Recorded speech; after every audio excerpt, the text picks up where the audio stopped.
বাবা মানে ভরসার হাত, ঝড়ের দিনে শক্ত প্রাচীর। বাবা মানে হাজার কষ্টেও হাসি মুখে বাঁচার তাগিদ। বাবা মানে নিজের স্বপ্নগুলো সন্তানের জন্য রেখে দেওয়া, নিজের ইচ্ছেগুলোকে চুপি চুপি সময়ের কাছে হারিয়ে ফেলা। ছোটবেলায় যখন পড়ে যেতাম, তুমি হাত বাড়িয়ে তুলতে, ভয় পেলে বুকের কাছে টেনে নিয়ে সাহসের গল্প শোনাতে। জীবনের কঠিন পথে হাঁটতে গিয়ে কতবার যে হোঁচট খেয়েছি আমি, প্রতিবার তোমার শেখানো কথাগুলো নতুন করে শক্তি দিয়েছে আমায়।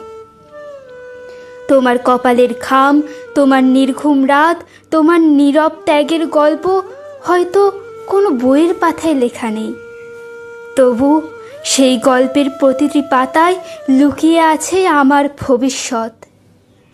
বাবা, তুমি হয়তো সবসময় ভালোবাসার কথা মুখে বলো না, কিন্তু তোমার প্রতিটি চিন্তা, প্রতিটি দায়িত্ব, প্রতিটি ত্যাগে আমি খুঁজে পাই অফুরন্ত স্নেহ। আজ বাবা দিবসে শুধু বলতে চাই, তুমি আমার জীবনের প্রথম শিক্ষক, প্রথম বন্ধু, প্রথম নায়ক। তোমার আশীর্বাদ যেন সবসময় আমার পথ চলার সঙ্গী হয়ে থাকে।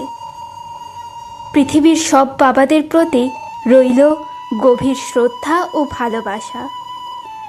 আর তোমাকে জানাই হাজার শব্দের চেয়েও বড় হৃদয়ের গভীর থেকে বলা একটি কথা, বাবা, তোমাকে অনেক ভালোবাসি।